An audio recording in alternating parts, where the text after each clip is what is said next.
Bueno, pues buenas tardes. Gracias a la Facultad de Derecho de SADE y a la Fundación FAES pues por darme la oportunidad de hablar en esta ocasión de Derecho aplicado, nada más y nada menos que trae el Ministro de Justicia de España, y por darme la oportunidad de hablar también, lo digo en segundo término, pero con la misma consideración ante todos ustedes. Me decían que era un curso que venía dirigido a personas, en muchas de ellas, que eran de primero y segundo curso, y en ese sentido hablar del derecho a la tutela judicial efectiva pues exige arrancarnos diciendo que es el derecho a la tutela judicial efectiva. Ya lo ha dicho Joaquín Borrell, es el derecho que tenemos todos los ciudadanos a poder reclamar de los órganos judiciales la iniciación de un proceso para obtener ahí una resolución fundada de los jueces sobre cualquier pretensión que esté amparada por la ley. Y el Tribunal Europeo de Derechos Humanos y el Tribunal Constitucional dicen que ese derecho a la tutela judicial efectiva tiene 5 manifestaciones fundamentales. En primer lugar, es el derecho del acceso libre al proceso. En segundo lugar, el derecho a que los jueces les motiven las resoluciones de fondo. En tercer lugar, el derecho que tenemos todos a recurrir las decisiones judiciales cuando la ley las ha reconocido la posibilidad de un recurso contra ellas, la prohibición de la indefensión y, en último lugar, lo que hoy nos ocupa, es decir, el derecho que tenemos a obtener la ejecución de la sentencia que se dicte. Y cuando me planteaba cómo abordar el contenido de esta sesión, pues en el fondo me decía, ¿y por qué voy a entrar yo a plantear todos los problemas de ejecución penal si en el fondo no es un derecho o un curso de derecho procesal penal? Y entonces, pues decidí abordar la cuestión desde una concepción mucho más general y ¿por qué no hacerlo también, ya que lo hacía desde un posicionamiento general, no hacerlo desde la visión de los tribunales españoles, del Tribunal Supremo o del Tribunal Constitucional, que en muchas ocasiones hasta les negamos credibilidad, sino hacerlo desde una forma un poco más extraordinaria, o no voy a decir insólita, pero sí más infrecuente, y que yo creo que para el curso puede ser sugerente, es decir, hacer el análisis de esta cuestión desde la visión del Tribunal Europeo de Derechos Humanos. Y desde ahí lo voy a abordar. ¿Qué es lo que ha dicho el Tribunal Europeo de Derechos Humanos? Pues probablemente la primera sentencia o la más importante fue la del caso Horsby contra Grecia. El matrimonio Horsby era un matrimonio inglés que vivía en Grecia, concretamente en la isla de Rodas, y en el año 1984 solicitaron al Ministerio de Cultura griego la posibilidad de abrir un colegio de enseñanza en inglés en la propia isla de Rodas. El Ministerio de Cultura griego lo denegó, diciendo que no eran griegos y no tenían derecho a establecer ese colegio. Consecuentemente, el matrimonio llevó la cuestión a la Comisión de la Comunidad y ellos lo plantearon ante el Tribunal de Justicia de las Comunidades Europeas y las Comunidades Europeas, el Tribunal declaró que eso era contrario al Tratado de Roma y que suponía una restricción de la nacionalidad y que tenían derecho a abrir ese colegio en la isla de Rodas. Bueno, con esa sentencia el matrimonio se fue de nuevo al Ministerio de Cultura griego, solicitó que le dejaran abrir el colegio y el Ministerio de Cultura griego se lo volvió a denegar por las mismas razones que antes de la sentencia. A partir de ahí empiezan a litigar en la jurisdicción contenciosa administrativa contra el gobierno griego. Y cuando finalmente en el año 1994, 10 años después, parece que les iban a autorizar ya a abrir el colegio, pues entonces se sacó un decreto presidencial por el gobierno griego en el que se exigía para poder abrir un colegio en Grecia que aquellas personas que no tuvieran el título de enseñanza secundaria pues tenían que pasar un examen de historia griega y de idioma griego. Bueno, con esta nueva objeción pues el matrimonio se fue al Tribunal Europeo de Derechos Humanos, alegando que habían ganado en el Tribunal de Justicia de las Comunidades Europeas, y el Tribunal de Derechos Humanos les dijo, pues eso, que el derecho a la tutela judicial sería ilusorio si el ordenamiento jurídico de uno de los Estados parte permitiese que una decisión judicial firme permaneciera sin ejecución en detrimento de una de las partes. Y dice que la ejecución de las sentencias dictadas por cualquier tribunal de justicia deben ser consideradas como parte integrante del juicio a los efectos del artículo 6 del Convenio Europeo, que es el derecho a un proceso equitativo. Lo que sería el proceso justo, el o la tutela judicial efectiva, y que con más razón eso tenía que ser cuando los procedimientos no eran civiles, sino contenciosos administrativos. O sea que con esta sentencia el tribunal lo primero que viene a establecer es eso, que el derecho a la tutela judicial efectiva abarca a que se cumplan las sentencias. Pero ha ido diciendo muchas más cosas. No solo ha dicho que hay que cumplir las sentencias. Como ha dicho Joaquín Borrell, ha declarado también que las sentencias se tienen que cumplir en un tiempo razonable. ¿Y cuál es la sentencia más característica del Tribunal Europeo en el que así lo dice, que tienen que ejecutarse en un tiempo razonable? En el caso de Burdov contra Rusia, bueno, el 1 de octubre de 1986 las autoridades militares rusas movilizaron a Anatoly Tikhonovich Burdov y le movilizaron y le hicieron ir a un plan de emergencia a Chernóbil, como consecuencia de la catástrofe de Chernóbil, o el accidente nuclear de Chernóbil. Consecuentemente, él va allí, está trabajando durante 3 meses y a los 3 meses, en enero del 87, vuelve, después de haber sido sometido a radiaciones, y reclama una indemnización que reconocía el ordenamiento jurídico ruso por esos padecimientos. El gobierno ruso se lo deniega. Y entonces, en 1991, Burdov empieza a litigar, aporta un informe pericial de que sus padecimientos derivan de la exposición a la radiación y empieza a litigar. Finalmente, los tribunales rusos le reconocen el derecho a esa indemnización, pero no se la pagan. Entonces, ya en el año 1997, 6 años después, pues Burdov, como no se la pagan, vuelve a reclamar ahora a la Seguridad Social de Chantilly para que le paguen la indemnización. Le empiezan a alegar una serie de problemas presupuestarios hasta que en el año 2001, y él había ido en el año 1997, hasta que en el año 2001 ya le pagan la pensión mensual de 2.500 rublos, se la pagan con relación al tiempo pasado, al tiempo atrasado. Pero, sin embargo, no le pagan a partir del momento de la ejecución la mensualidad de los meses que quedaban por venir. Él va al Tribunal Europeo de Derechos Humanos y el Tribunal Europeo de Derechos Humanos le dije eso, que un retraso irrazonablemente largo en la ejecución de una sentencia firme puede, por lo tanto, suponer una vulneración del convenio del derecho a la tutela judicial efectiva.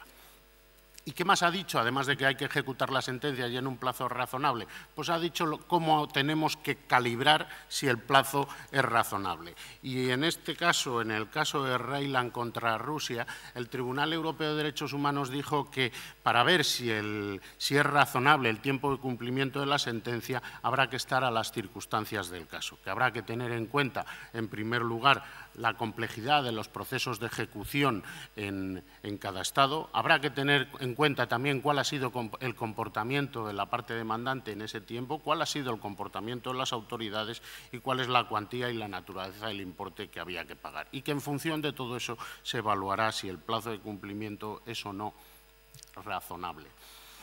Ahora, también, y aquí hay un caso que es el de Morocco, no solo dice Morocco contra Rusia, parece que todos los he traído de Rusia, pero bueno, pero en el de Morocco no solo dice que, analizando si el plazo es razonable, y dice que hay que analizarlo conforme a las circunstancias del caso, lo que viene a decir es, y ya lo ha dicho también Joaquín Borrell, de decir, bueno, las sentencias tienen que cumplirse en un plazo razonable. Es verdad que los ordenamientos jurídicos de cada uno de los Estados miembros establecen un plazo, pero el mero incumplimiento de los plazos establecidos por los ordenamientos jurídicos internos no supone automáticamente el quebranto al derecho a la tutela judicial efectiva. ¿Cuál era el caso de Morocco? Morocco es un señor que es detenido en el año 2001 y acusado de tráfico de drogas. Es juzgado a principios del año 2002 y se le absuelve. Y entonces él presenta una demanda contra el Estado, reclamando por la acusación infundada y por el tiempo que había estado en prisión preventiva. En septiembre del 2006 le dan la razón y se señala una indemnización. La sentencia deviene firme 2 meses después, en noviembre del 2006, y a partir de ahí empieza a ejecutarse. Entonces, a los 2 meses se manda la orden por el tribunal para que se le pague.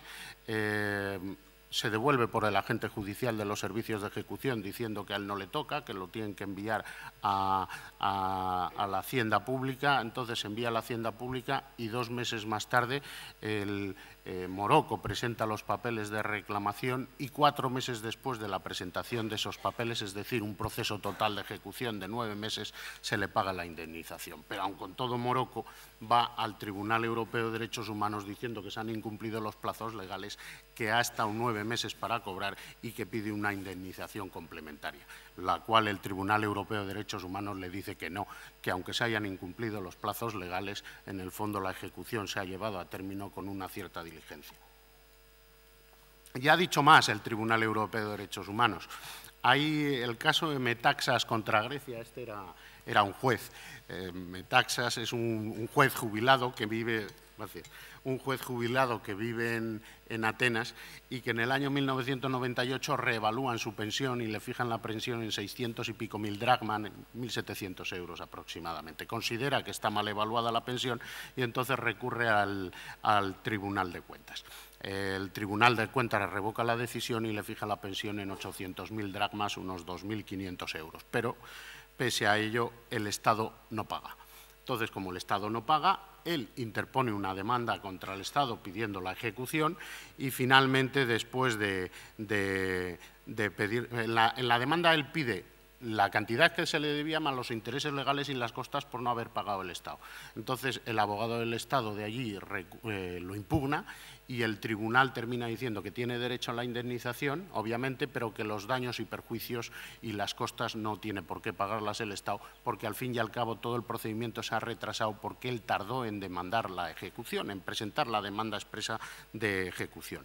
Y cuando le deniegan estos intereses, él se va al Tribunal Europeo de Derechos Humanos y nos da una lectura más. Dice el Tribunal Europeo de Derechos Humanos que no cabe esperar de una persona que haya obtenido una sentencia favorable en contra del Estado que inicie por separado un procedimiento de ejecución, que la autoridad estatal demandada debe recibir la notificación de la sentencia y a partir de ese momento se encontrará en una posición privilegiada para emprender todas las iniciativas que sean necesarias para cumplir con esa sentencia. Es decir, que tiene que ser cumplida en un plazo razonable y que el Estado además lo tiene que cumplir de forma de oficio, por decirlo de alguna forma. Ha habido más resoluciones. El Tribunal Europeo de Derechos Humanos ha declarado también que es verdad que se le puede exigir al propio demandante, se le puede exigir que colabore en la ejecución, pero siempre tiene que ser limitado a lo estrictamente necesario. Estamos hablando en aquel caso concretamente, que era el caso de Cosmidu contra Grecia, a la obligación que tenía él de presentar los datos bancarios para que se le pudiera hacer la transferencia. Y luego el Tribunal Europeo de Derechos Humanos también lo ha ido perfilando con otra serie de pronunciamientos. En el caso de Kukalo contra Rusia dijo que la complejidad del procedimiento interno de ejecución y el sistema presupuestario estatal no exime al Estado de la obligación impuesta por el convenio de garantizar a todo individuo el derecho a que la ejecución de una decisión judicial firme y ejecutoria tenga lugar en un plazo razonable. Y luego, y aquí ya es Cormingensal contra Portugal y Freilander contra Francia, dijo que correspondía a los Estados el deber de organizar sus ordenamientos jurídicos de tal manera que las autoridades competentes estén en situación de cumplir con sus obligaciones al respecto y en un plazo razonable, que tienen que adaptar las leyes a que la ejecución pueda ir rápida. A partir de ahí, el tribunal en las últimas sentencias ya no dice que los defectos de ejecución puedan plantear un problema de quebranto del derecho a la tutela judicial efectiva, que también, sino que además ahora en las últimas sentencias ya empieza a decir que retrasar la ejecución de las decisiones judiciales puede quebrantar no solo el derecho a la tutela judicial efectiva, sino el derecho fundamental que la sentencia trataba de proteger. Por ejemplo, considera que además de quebrantar el derecho a la tutela judicial efectiva, se quebranta el derecho a la vida del artículo 2 del Convenio Europeo, en el caso, por ejemplo, de Mirelles contra Bulgaria, que es en aquellos casos en que el Estado se ha retrasado en ejecutar una orden de protección contra la víctima, contra mujeres maltratadas, concretamente era el caso de EM contra Rumanía, o que se ha retrasado en ejecutar una orden de protección contra víctimas particularmente vulnerables, que era el caso de Mirelles contra Bulgaria, que era el caso de un niño. Entonces, en esos casos dice, se ha quebrantado el derecho a la tutela judicial efectiva y se ha quebrantado también la protección de su derecho a la vida. Otros derechos que ha dicho que se han quebrantado al tiempo, el de sufrir tratos inhumanos y degradantes, lo hizo en el caso de Condado contra Italia, porque no se le excarceló cuando en el establecimiento penitenciario no había condiciones para un tratamiento médico que necesitaba. Y luego también dice que se ha quebrantado el derecho a la vida privada y a la vida familiar, que está en el artículo 8 del convenio, en el caso de Lombardo contra Italia y Núñez contra Portugal. ¿Por qué? Por no ejecutar una sentencia de familia en el que se le atribuía la guarda del hijo a la madre y el padre se lo lleva a otro país, y en otro caso por incumplir el régimen de visitas y no ejecutarse el régimen de visitas. Y a partir de ahí ya, y me olvido ya del Tribunal Europeo de Derechos Humanos, dices, bueno, ¿qué tenemos? ¿Qué mecanismo tenemos nosotros, los jueces, cuando no se cumplen las sentencias? La verdad es que mecanismos tenemos muchos y normalmente con dificultades, pero se alcanza la ejecución en todas las obligaciones dinerarias, con facilidad, habiendo dinero, claro. Se alcanza también la ejecución en las resoluciones declarativas. En las obligaciones de hacer, si quien tiene que hacer no lo hace y se puede hacer a su costa, pues también suele ser fácil. Donde más problemas nos encontramos es muchas veces con la Administración, porque tiene la obligación de hacer y, sin embargo, si no lo hace, no lo puede hacer nadie a su costa. ¿Por qué? Porque la Administración tiene su propia autoritas y no puede ser despojada de esa autoritas. ¿Y qué instrumentos puede aportar? Y ya que yo soy penalista aquí sí que me he metido. ¿Qué instrumentos puede aportar el derecho penal para lograr esa ejecución de la sentencia a la que tenemos todos derechos cuando se trata de obligaciones de hacer y la Administración es renuente a cumplir? Pues el primero es el del artículo 410 del Código Penal, que castiga a las autoridades o funcionarios públicos que se nieguen abiertamente a dar debido cumplimiento a las resoluciones judiciales. ¿Cuál es la pena que se prevé? Pues una multa y luego una inhabilitación especial. ¿Y cuáles son los requisitos que ha establecido el Tribunal Supremo para que una autoridad o funcionario público cometa este delito de desatender las obligaciones judiciales? Pues que la obligación se haya pronunciado por un tribunal competente y a través de un procedimiento legalmente establecido. Ahora, hay muchas veces que la Administración dice, es que esto no está bien hecho, es que el procedimiento no se ha seguido bien. Bien, en el caso Atuchas, en el último, quizá el caso más frecuente, pero es jurisprudencia consolidada, que la evaluación de si el procedimiento está bien hecho no le corresponde a la Administración, sino que le corresponde a los jueces. El segundo requisito, pues que la decisión suponga una obligación de hacer algo de una manera específica o de no hacer algo y que afecte a funcionarios. Y en tercer lugar, que haya una negativa. El Código Penal dice que se niega abiertamente. ¿Y qué es lo que dice el Tribunal Supremo, que es negarse abiertamente? Pues bueno, pues una negativa franca, clara, patente, indudable, indisimulada, evidente o inequívoca. Todas esas cosas viene a decir. Ahora, viene a decir que no tiene por qué ser expresa o explícita, sino que puede ser también de una actuación renuente. Desde luego no se puede cometer por imprudencia. Y aquí tendríamos la responsabilidad del 410. ¿Qué problema tenemos con el 410? Bueno, que hay muchas veces que la persona de la Administración a cuya disposición está la autoritas del Estado no cumple. Y entonces, ¿qué otra posibilidad hay? Pues empezar a subordinar la orden. O sea, que los jueces no solo le manden al jefe supremo de la Administración, sino que vaya mandando también a todos sus subordinados y comprometiéndole a él al cumplimiento con una amenaza penal de que si él no cumple también tendrá responsabilidad penal. ¿Y esto qué encaje tiene? Aquí hay una sentencia de lo contencioso administrativo de La Coruña de 14 de junio del 85 que obligó a un ayuntamiento a convocar un pleno extraordinario para que se debatiera una moción de censura contra el alcalde. ¿Qué hizo el alcalde? No convocar.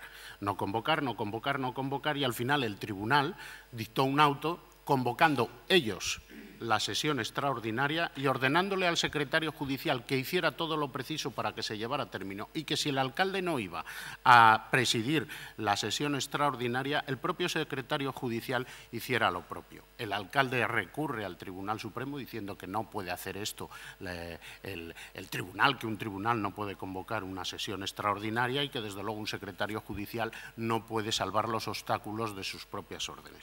Y el Tribunal Supremo lo confirmó que no voy a entrar en las razones, pero viene a decir que tras la Constitución española un tribunal no solo tiene que velar por el cumplimiento, sino que puede ejecutarlo él mismo. Pero lo que dijo el Tribunal Supremo el 13 de marzo de 1986 luego se recogió en la Ley Contencioso Administrativa de 1998. Y en la Ley Contencioso Administrativa, en el artículo 108, se recoge esta posibilidad. Dice que si la sentencia condenara a la Administración a realizar una determinada actividad o a dictar un acto, el juez o tribunal podrá, en caso de que lo incumpla el primero obligado, hacer lo siguiente. Primero, ejecutar la sentencia por sus propios medios y, en segundo lugar, requerir la colaboración de autoridades o agentes de la administración condenada o de otras administraciones públicas. Es decir, me falló el primero, puede usted ordenar a todos los funcionarios y autoridades que estén por debajo para que lo cumplan. Y a partir de ahí, la responsabilidad penal va a ir en cascada, no solo va a ir al primero, muchos se van a ver atenazados por la amenaza de la pena.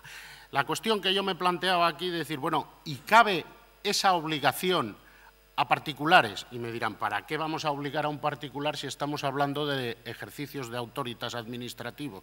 Podría haber muchos casos en que toda la administración se niegue y que estemos pensando en que pueda ejecutarse por los particulares. Estoy pensando en hospitales privados, estoy pensando en escuelas privadas o concertadas o estoy pensando en determinadas empresas que sean concesionarias. ¿Podría obligársele a un particular a cumplir con la orden que se ha dictado a la Administración? Tendríamos un camino, es el artículo 556 del Código Penal, que castiga al particular que incumpliera un mandato judicial de forma grave. ¿Puede ordenarse por el tribunal a un particular que ejecute esa obligación de la Administración? Desde luego el 108 en la Ley Contencioso Administrativa dice que sí, porque en el punto segundo dice que en estos casos de incumplimiento el tribunal podrá adoptar las medidas necesarias para que el fallo adquiera eficacia, que en su caso sería inherente al acto omitido. Es decir, puede hacer cualquier cosa y ordenar al particular y para el particular derivaría responsabilidad. ¿Cuál es la responsabilidad para el particular de desobediencia al artículo 556? Y ahí nos encontramos con un problema, que la pena que se prevé para la desobediencia a los particulares es pena de prisión de 6 meses a 1 año. Y claro, la pena de prisión de 6 meses a 1 año es casi más grave, vamos, es más grave que la pena que se imponía para la autoridad o el funcionario público, que era una pena de multa y inhabilitación especial.